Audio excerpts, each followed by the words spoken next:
I'm Whitney from Knitted by Whitney, here with a special video for you. Now I'm going to apologize right away because the sound quality is not going to be as good as you're used to with my podcast episodes.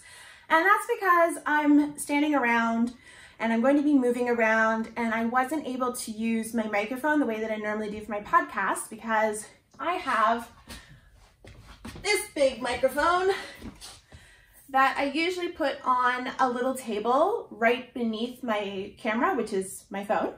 And I typically speak into it while at a sitting level, and I just don't have any way of setting it up to get the same quality of sound while doing a standing video, so I do apologize, the sound won't be as good.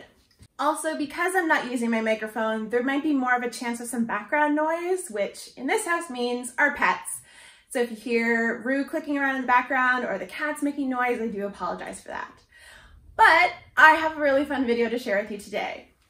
If you have been hanging around YouTube lately watching knitting content, you've probably seen a lot of the Everything I Knit in 2022 videos. And I had plans to make one myself, but by the time I got around to doing it or having the energy to do it, I was already kind of tired of the amount that I was already seeing out there, and I just didn't want to provide the same kind of video that other people were. I wanted to be different, and I wanted to do something that was more my style.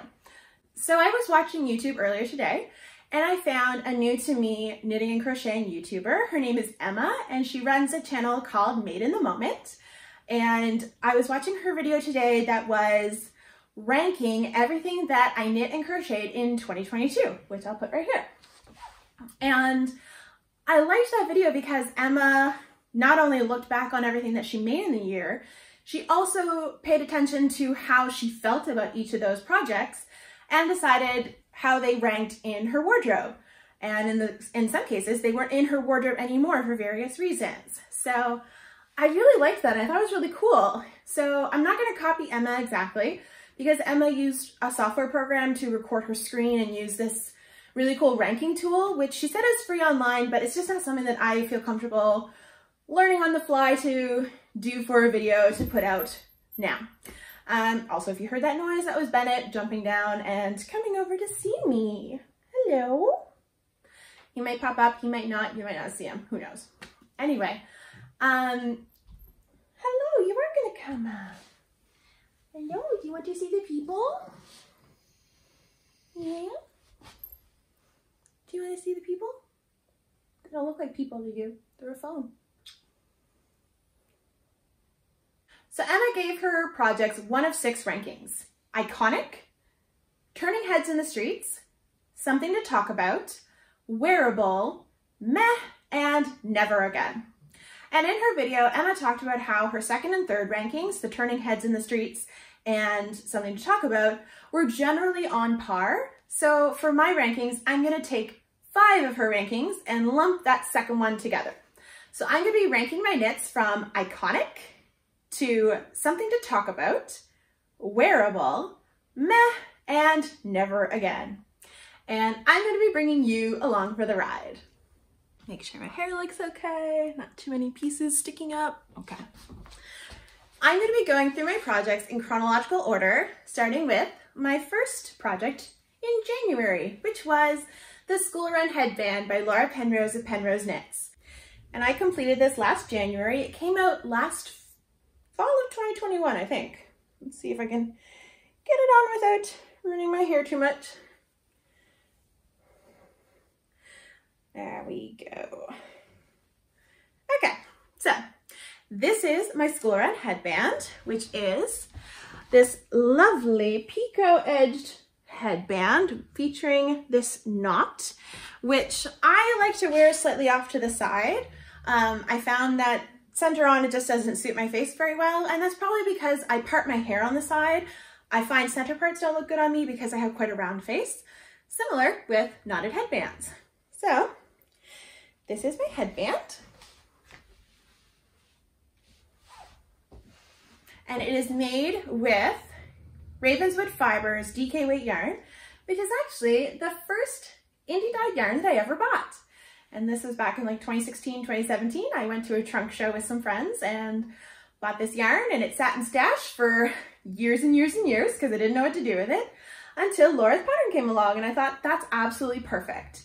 And I knit this probably in a day or two. It didn't take me very long, and I really love wearing it. It's perfect for Canadian winters because I don't always wear my hair down, which I find that I need whenever I wear a hat, because I just don't like what I look like wearing a hat without hair coming down as well. So headbands are perfect for the days when I need to do a bun or a ponytail. So I would rank this pattern as a something to talk about because it's just that step above wearable due to this really cute little picot edging and this really nice twist knot in the front. I think it just has a little more oomph than a basic stitched headband because of this picot edging and the twisted knot, which I'll bring a little closer. It just has a little more pizzazz to it, I find. And as a project to work on, it was super simple and it has really great details to it that keep it nice and clean and give it a very professional look. So my second project of 2022, I don't actually have anymore, and that is my yellow Augustus number 21 sweater dress. And it's gonna make giving this a ranking a little difficult because I would rank it two completely different things for different reasons. First of all, I knit that in acrylic wool blended yarn. I think it was 80% acrylic, 20% wool. And it was the Downton Abbey Matthew yarn. And it's a discontinued yarn, can't get it anymore. I got it on super sale from Martin's in the States, which is a store in Maine that's kind of like a liquidation store. And I got it for like $2.50 a ball, and each ball had like almost 300 yards. So I got it for super cheap. And at the time that I bought it, I knew I wanted to use it for a sweater dress because I was able to get such a large quantity of it, and it was a worsted weight yarn, which meant that it would go far. And in hindsight, I probably should have done like a really chunky like turtleneck tunic length sweater or something. It just didn't work out for the dress, which is why I don't have it anymore. I ended up donating it. I also had some issues with the pattern itself. You can go back and watch my podcast episode all about it if you want to know more, and I'll link that below. But as for ranking that sweater dress, I have differing opinions about what I should rank it, because when it comes to just how it looks, I would rank it something to talk about because I think it's a really beautiful design. I really love the construction of it. It was super quick to knit. I knit it in like 2 weeks, which still boggles my mind. I have no idea how I did that. And there's a lot of details about it that I actually really love. Like I really love those puffed shoulders. I really love the lace work on the hem of the skirt, although doing that was god-awful because I hate lace. I love the look of lace. I actually can't stand knitting lace. I'm terrified of making mistakes, and I almost always make mistakes, but I taught myself how to fix some lacework mistakes with that project, so love that. But I obviously don't have it anymore because it wasn't very wearable, so technically it should be in the meh category. So, I don't know, you tell me, should it be something to talk about or should it be meh? Sound off in the comments, let me know. For my third project of 2023, I knit another Penrose Knits pattern. This was actually my only test knit of 2022, and it was Laura's very first garment pattern that she released. This is her original souffle tee. She now has a few more souffle pattern options, one of which I'm working on right now, which is the petite souffle, which is for kids. And I absolutely adore this sweater. I wear it all the time, and I wear it for multiple different reasons. I often wear it for work. It's a great top for work. That's actually where I took my final finished object pictures of it. I work in a library, and it can look very snazzy and historical, and I thought it was perfect for taking pictures of the souffle tee. We won't talk about the fact that my boss walked in on me taking these pictures and just laughed at me because he thought it was silly that I was taking pictures of my sweater. But anyway, I wear it to work. I often wear it for date nights with Doyle. I actually wore it on our anniversary back in December. I wore it to some holiday events that we went to. I wore it in the summertime if I wanted to look dressed up. I wear this all the time. I absolutely love it. So this one is absolutely being ranked as iconic. I think it's probably my most worn knit of everything that I own that I've hand knitted myself. And it's just super duper wearable. It's absolutely adorable. This little ruffle is so cute. Let me turn around so you can see the back as well.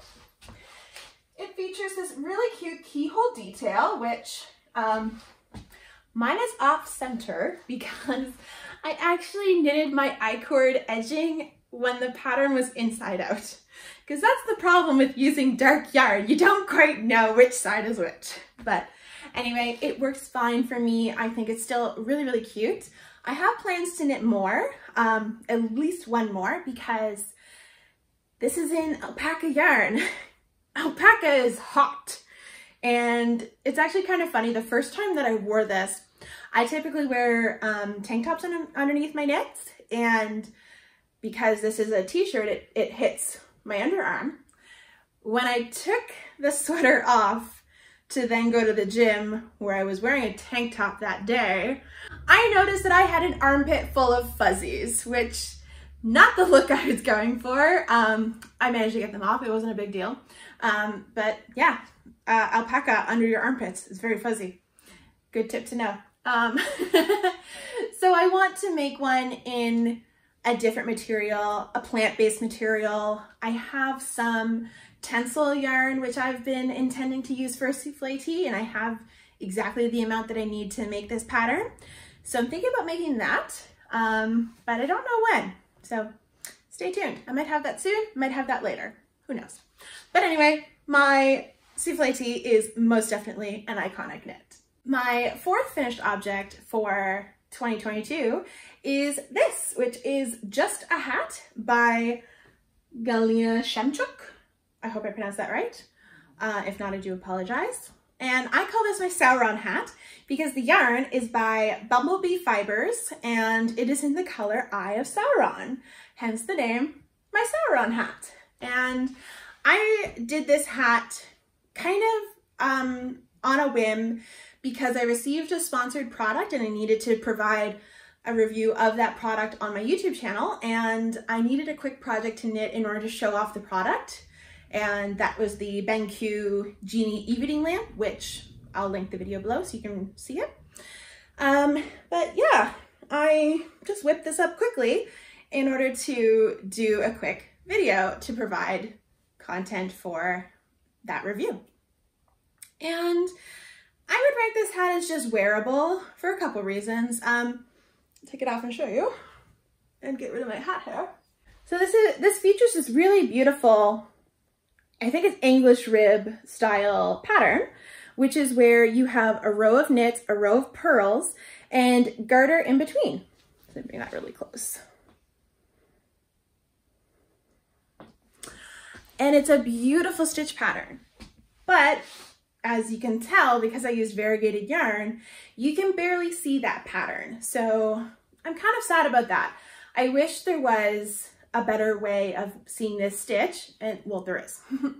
I kind of wish I had done this stitch in a solid color yarn so you could see it better. But because I chose this variegated yarn, you can't really see the stitch pattern. I also don't love the yarn itself. It's very rough and stiff. I didn't block it. That could be why it feels like that, but I don't believe in blocking hats.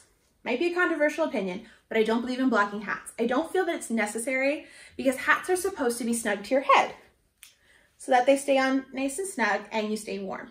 I feel like if I blocked them, they would just be loose and they would just move around a lot. I never block my hats. Maybe that's why the yarn doesn't feel very nice. My fifth project from 2022 is not finished. And I did think that I would come back to this pattern, and I briefly did. And then I realized, nope, it's gotta go. I will show you why. Problem number one is that this is not a size inclusive pattern. And I was the largest size of the size range. And yeah, it shows. I thought, when I looked at the pattern is called Loris. And when I first looked at the pattern, The top size measurement I think is like 47.5 or 48-inch bust, and I'm typically anywhere from 48 to 51. It really depends on the day, but at the moment I'm more of like a 50-51. And in order to make sure this sweater was going to fit me, I decided to change my needle size without doing any gauge calculations. So that's probably why I have the problem that I have, but it would have been nice if the pattern was size inclusive in the first place. But anyway, it also wanted you to use a really tiny needle, and I don't like using tiny needles. So the pattern wanted you to use size US 3 needles, which is 3.25 millimeter. And these hands don't like those size needles. Those are too small. So I thought to myself, okay, I need to make it bigger anyway. Why don't I just go up to a needle size that I'm comfortable with? So I chose a US 6, which is a 4 millimeter needle. So technically that is 3 needle sizes, but it's only a difference of 0.75 millimeters. So I thought it should be fine. And as I first started this pattern, I didn't think that it was that bad, because when I tried on the yoke, it looked like it was sitting quite nicely and everything. And then I've gotten to the point where like I have split, and we'll talk about this in a second. But I have split for the body and the sleeves, and I've started a bit of the body, and then it got put off to the side. And it got put off to the side because I had intended to make this sweater in time to take pictures with the cherry blossoms when they bloom here in Nova Scotia, which is typically May. But we had an early spring last year, and the cherry blossoms were starting to come out in late April. And I thought to myself, because I was working on this maybe in like late March-ish, I don't think I'm going to be able to finish this in time to take pictures with cherry blossoms. I might as well abandon this and start a different project that I can finish faster and take pictures with the cherry blossoms. That project also didn't work out, but we'll talk about that when I get to it. So anyway, I parked this project and I came back to it maybe last week or the week before, just to like get an idea of where I was with this project, and I don't like it. And I don't like it because the fit is off. Go figure, right? Anyway, I found when I tried it on, first of all, we have this huge gaping armpit. Don't like that. We also have this neckline that is so big it can literally go off of my shoulders. I really don't like that. So I'm going to be frogging this pattern. So this one is ranked in the never again ranking, which I'd hoped I wouldn't put anything down there, but unfortunately at least one, possibly two, are going to be in that slot of the rankings. But I will say I love this yarn. This yarn is going to get used again. Not quite sure. I have a pattern in mind. I just have to try it out and see if it'll work. But before I put it back in the pile, let me bring it closer. Oops. So you can see how gorgeous these yarns are and why I really liked the details of this sweater pattern. I'm hopeful that I can work them into something in the future and maybe just use them on a circular yoke pattern that I know fits me. But I don't know, because I really love this scalloped neckline. I think that's really beautiful. Oh yeah, the yarn is Marion May Ophelia Sock, and Marion May is a yarn company that is no longer in operation. So unfortunately you can't get this yarn anymore. And it was a colorway from an advent box that she did a couple years ago that she then opened pre-orders for the colors in full skeins. So I got some of those. And the mohair is Sugar Bush Yarns, which is also no longer in operation. So this is another kind of funky pattern because I have to find something that will work with the amount of yarn that I have because it's in limited supply. But I'll find something, don't worry. Okay, time to talk about this sweater. This sweater has taught me a lot, mainly about what kind of patterns work for my body and which ones do not. And bottom up raglan is not for me. Can you guess why? This pattern is the Sugar Plum Jumper by Fable Knitwear, or Fable Knitwear. I'm never quite sure how it's pronounced. She's from Norway, so I'm not sure if it's pronounced the same way that I would pronounce Fable, even though it's spelled F-A-B-E-L. Irregardless, let's continue. So yeah, I started this project after I parked the Laura sweater because I wanted something pink to make in order to match the cherry blossom trees. And spoiler alert, I didn't finish this in time either because of many issues. One of which was that I used to have a much longer sweater. I used to have a sweater that went all the way down to here. And I hope I'm standing back far enough you can see that. And I did sweater surgery to fix this sweater. And I took off a good, I think 20 centimeters from this sweater. Maybe a little less, but I think, oops, there goes some yarn that was balled up with it. Yeah, so this sweater used to be almost a tunic length, and as much as I don't like it like this, I really didn't like it like this. But I love this yarn. This is such great yarn. I love the color, I love the feel. It's my first time using chainette yarn, which is a blown style yarn, so it's nice and soft and very light. This is very light and airy. But this is from Knit Picks. It was a now discontinued yarn. It was their Daydream DK, which, hello, this is so not DK. This is like Aran or bulky. Anyway, moving on. I talked more about that in my podcast episode about this sweater, where I talk about all of the problems that I had with it.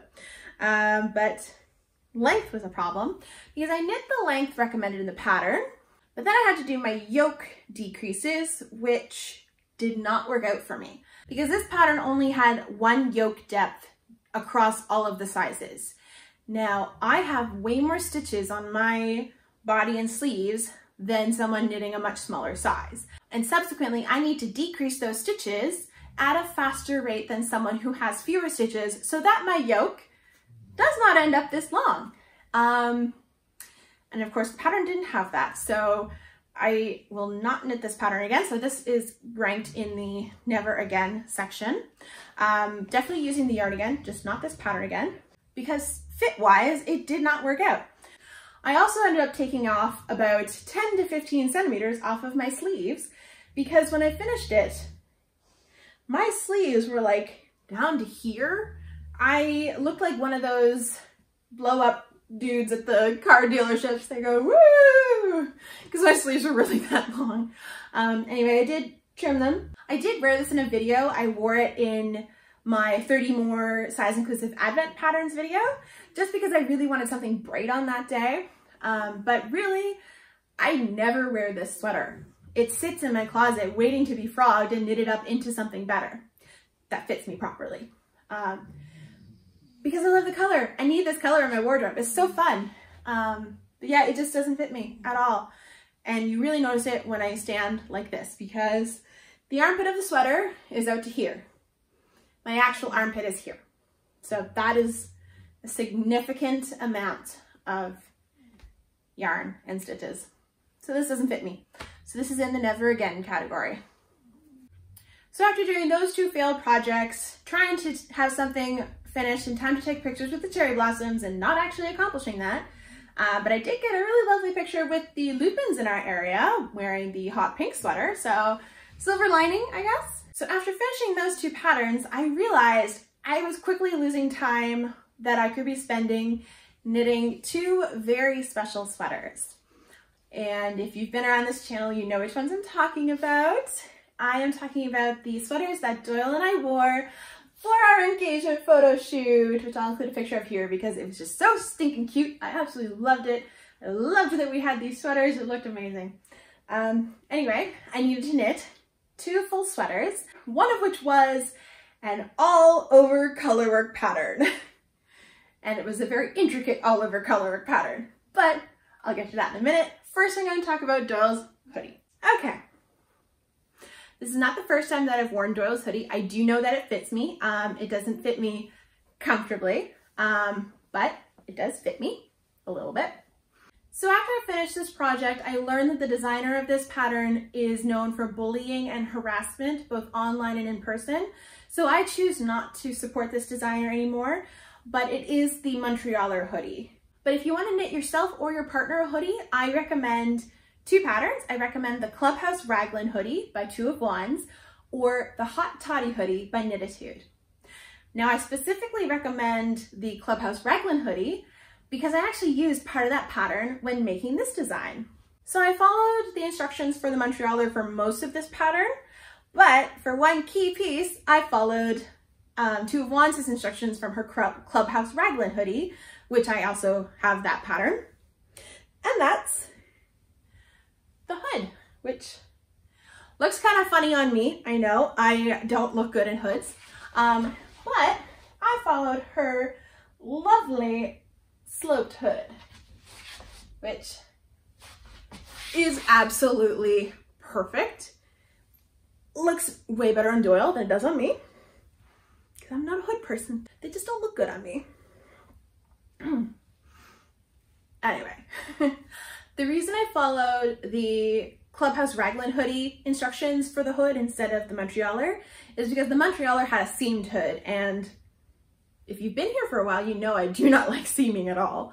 So I already had the Clubhouse Raglan hoodie and I looked up the instructions for that, and it did not involve seaming at all. It was absolutely wonderful, but it also is one of the best fitting hoods because it doesn't have a point on the back. There are instructions to make sure that you have a nice curved hood. And of course, I'm not going to give anything away because it is a paid pattern, but if you want to knit a hoodie, highly recommend that one because I actually have seen that pattern and I know that it works. Anyway, this was a really important sweater, but I really had trouble ranking it because I don't know what to rank it as because the designer's not a great person, but it's made with really special yarn. This is Red Dwarf Fiber Studios Akatar yarn in the Resand colors. Also, part of the pattern is from a different pattern, and it was knit for our engagement session, so don't know what to do. I guess I would have to put it under something to talk about because aside from the original designer and his actions, this is a great sweater. It doesn't fit Doyle properly, but that's our own fault because Doyle wanted to make sure it wasn't going to be too tight, so we went up a size when we probably shouldn't have gone up a size. But that's what he wanted for the fit. So the next pattern that I make for him will not be sized up, and I will make sure that it fits him properly. But I was also on a time crunch for this. I had to get it done so that I could start working on my project. But overall, it's a pretty standout piece. I absolutely adore the colors. I love what the yarn represents, and it's just very, very special for that reason and for the reason that it was our engagement photo shoot outfit. So this one gets a something to talk about ranking. Okay, this is fitting a little tighter than normal because I recently washed this and I did not pin it out to block it. I just left it on a rack to dry. So it's a little snugger than it was before, but a few wears will make it loosen up a bit more. But this is probably the most iconic knit that I will ever knit. And the process was not that great because I had a lot of things go wrong, but it's probably the most beautiful and standout sweater that I have ever knit. And that is down to this amazing colorwork design. So this is the Australia sweater by Bad Wolf Girl Studios, knit using Explorer Knits and Fibers Akatar yarn in her color Court of Dreams, and Lion Brand Vanna's Glamour in the color Diamond, which is discontinued, but it is the perfect sparkly white yarn to use for moons and stars. And this was my engagement sweater. So this one automatically gets an iconic ranking simply because of everything about it, because it's the most stunning piece that I have in my wardrobe. I thought when I finished it, because of the fit, I would probably never wear it after the engagement photo shoot. And that's so not true. I've actually worn this quite a lot. Not as much as my souffle tee, but I've definitely worn it a lot and I absolutely love it. It's also my only true cropped sweater. I'm just wearing it over leggings right now, and it's only about like 1 inch over the waistband of the leggings. So I'm doing a bit of tugging right now. After I wear it a bit, it'll ease back down. It'll be okay. But I absolutely love it. I love how I wear this pattern. I love the colors more than anything, because these are ACOTAR colors. They mean a lot to me. They also match my engagement ring in a funny twist of events, which I totally did not plan, but which actually worked out amazing. There's a bit of pilling on the arms. I just need to give this a shave. I haven't given it a shave since I finished it. But I actually did start to have pilling the day after I finished it, so I wasn't super thrilled about that. But oh well, after so many shaves, there won't be any more fibers to come off, so we'll get to a point. It'll be great. But I absolutely adore this sweater. I think it's incredible, and I get compliments every single time I wear it. Anytime I post about it, my posts blow up, so this is definitely an iconic knit. Bit of a costume change for this pattern because the t-shirt I was wearing was gray and my sweater is gray. So I wanted you to be able to see the sweater better. So I just changed up what I was wearing. Now, I haven't kept up with the numbering on this video. Whoops. But this is my last finished garment that I'm going to be showing you that I knitted in 2022. And this is my Edith cardigan. This is by Pam Allen for Quince & Co. And I knit this cardigan using Drops Air, which I bought for myself for my birthday last year. That was my little birthday present to myself. And it's another blown yarn. And I absolutely adore this sweater. I wear it all the time. It is just so super cozy, and it's soft, and it's got big pockets, and it's just ultimate cozy. That's how I describe it. And that's why this sweater gets ranked something to talk about. It's not quite iconic, because to me it's not as standout as the souffle tee or the Estrella sweater, but it's just below that. So this is an open front cardigan that features the same stitch detailing as my Sauron hat, or the just a hat. So this is that English rib that is knits and purls separated by girder stitch. And it's just a basic, like long sweater. I did not knit this as long as the pattern sample. I found that was too long, so I made this one a bit shorter. I also didn't like where they placed the pockets on the sample. They had the pockets on the side seams right here. Now, this doesn't feel natural for me to have my pockets way out here. So I knit my pockets on the front like this. And I use a really good tutorial to do that. And I'm going to link my video down below, my podcast episode where I talked about this sweater, where I also mentioned that tutorial, because I'm blanking on what it is right now and I don't want to put the wrong thing out there. I don't want to say the wrong thing and then send you to the wrong place. So I'll send you to my video and you can see it from there. But it essentially makes absolutely seamless pockets that are not sewn on, they are knitted on, which is super fun. And it just made the process way easier of adding pockets, because if I'm gonna have a big open cardigan, I need pockets. I need pockets all the time, but like on this specifically, you definitely need pockets. So I'm ranking this as something to talk about because there's all these really nice details to the pattern that I think just elevate it and make it a super enjoyable piece to have in my wardrobe. And those little details just like raise it up a little bit so that it's above wearable, but it's not quite in the iconic category. So it fits in the something to talk about category. So there ends my last garment ranking, and the rest of the patterns that I made in 2022 are all accessories.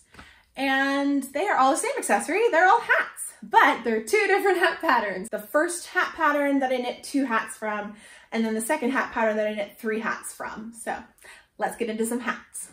So the first hat pattern is the monument hat by my friend Hannah of Her Garden Knitwear. Now I knit 2 of these because I did a vlog episode, my first ever vlog, and I chose to do a vlog episode. Well, it was like the beginning was a vlog and then I did a normal podcast for the second half of the video. And the reason I did that was because I wanted to try out doing vlogging as a way of seeing if I wanted to do Vlogmas or not this past year, and spoiler alert, I felt comfortable and I did Vlogmas. I didn't do daily Vlogmas, I did weekly Vlogmas. But anyway, I did a vlog about making the monument hats. So I chose to make one for Doyle and one for myself. I actually knitted the gray one for Doyle and the red one for me, but Doyle's been wearing the red one more often because his winter jacket has red in it. So he likes that it matches his jacket more than the gray one does, but they're the same size so we can wear them interchangeably. And because they're the same size, I'm just gonna show you one of them. And I'm gonna show you the red one because that's the one that I knit for myself. In case you didn't know, hats are my favorite accessory to make, and I love having a hat on the needles because it's a small thing that I can work on if I'm in a meeting, or if I'm just sitting somewhere waiting for something, or if I just don't want a big project on my lap. A hat is perfect because it's always small. It never gets to the big stage.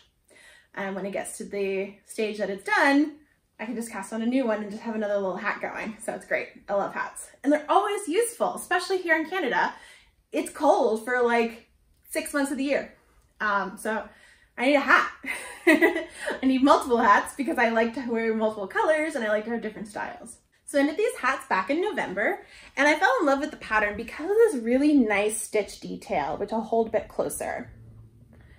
Now when the hat is closed up like this, you don't see the pattern at all. You really need to like stretch it out to see the pattern, which yes, blocking would do that. But like I mentioned before, I don't block my hats because when you wear them, they stretch out anyway.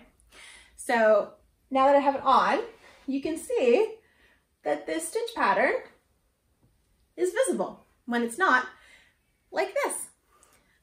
So I would classify these hats as, okay, I don't quite know, because for me, the pattern itself belongs in something to talk about because it has this really cool stitch detail that I really, really love. And they're made with some Knit Picks wool that's super, super cozy. It's wool of the Andes bulky. And I love that. But fit-wise, for me, they belong in just wearable because it's got a point. So I know that this like pointy-tipped hipster style hat is an in fashion right now. It's just not my style. I would prefer it if this tip came down and it was just a round hat, which I know how to fix it the next time I knit this pattern, but I've already knit a couple of them, so I'm going to take a break before I do another one. But it's a great project to use up a small amount of yarn because I knit this pattern with around 100 yards, and I feel like this would be a great pattern to use up scraps that you hold together because you need quite a large gauge for this pattern. And it worked out for bulky yarn for me. But in the original pattern, Hannah holds a strand of unspun yarn with 2 strands of mohair to get that same thickness. So I feel like this would be a really fun hat to play around with some yarn scraps and get something that looks really eclectic and fun. So I definitely want to do that in the future. And if I do that, I'm going to change the crown decreases so that I have a rounded top hat, not a point. So my last pattern that I'm going to talk about is the 2x2 hat by Anne Gagnon, and I hope I pronounced that correctly. Now, I knit 3 versions of this pattern, and I knit them for my parents. I knit one for my dad for Christmas, which I used Fleece Artist Thicket, which is an Aran weight tweedy yarn, and I chose the color CB Highlands, which is Cape Breton Highlands, and this is an absolutely stunning colorway. I absolutely love it. And my dad really liked it and it looks really great on him. And then for my mom, I knit one in the same gray as Doyle's monument hat. So instead of this pattern, it's just 2x2 rib going up the hat. And then my mom is not used to wool. And I knew when I gave it to her, because she had asked for a winter hat for going on walks and everything, I knew when I gave it to her that she liked it fine when she held the sample on her forehead, but I knew that over time she was going to find it itchy. So I wanted to make her a second version of the hat, and I bought some Malabrigo Rios yarn, and I knit that up for her in a beautiful cream color. And that one I added a pom-pom because she loved the idea of a faux fur pom-pom. So she loves that hat. She wears that one more than the gray one. I don't know if she'll actually end up wearing the gray one because she loves the beige so much. But she has two now, and she can decide which ones she wants to wear whenever. Maybe she's not always in a pom-pom mood, who knows? But I would classify the 2x2 hat as something to talk about because even though it's a pretty simple design, I really love the construction of it. I love how quick and easy it is to knit up. It's very rhythmic and methodical. It was just a really great project to have on my needles. It brought me a lot of calm during the holidays because it was something that I could just work on while we were in a social situation because I never needed to look at it. And it was just something that was small and inconspicuous. No one really batted an eye if I was sitting in a social situation working on this hat while talking to them. Because I get a little bit of crowd anxiety, like social crowd anxiety, just because I sometimes don't know what to say or things like that. So I find that having a little project to focus that anxiety and sort of channel it really helps me feel more relaxed in the situation. So I took it to quite a few holiday parties in December and it was really great to work on for that reason. And I just think the crown decreases on this pattern are beautiful. They're simple, they're easy to work, but they look really nice. And that's what I like the most about this pattern because I find with ribbed patterned hats, you can get some odd looking crown decreases. And I really like how straightforward they are on this one. It just creates that really nice diamond shape. And it's just a beautiful pattern in my mind. I think it's probably up there with Jason's cashmere hat as one of my favorite hat patterns. So that wraps up my ranking of all of the projects that I knit in 2022. Did any of the rankings surprise you? Let me know in the comments. And if this is your first time joining me, thank you so much. I'm happy that you're here. And if you're a returning viewer, thank you so much for coming back. I really appreciate it. While you're here, like this video, hit the subscribe button, and check out some of my other content. I typically do podcast episodes where I review patterns, and I do pattern roundup videos where I share a list of size-inclusive patterns that follow a certain theme. That's it for today. I hope I will see you again soon. I'll probably have a podcast episode for you next, but I've said that in my past 3 videos, so let's see if it actually happens this time. And that's all for today. So everyone, take care, happy knitting.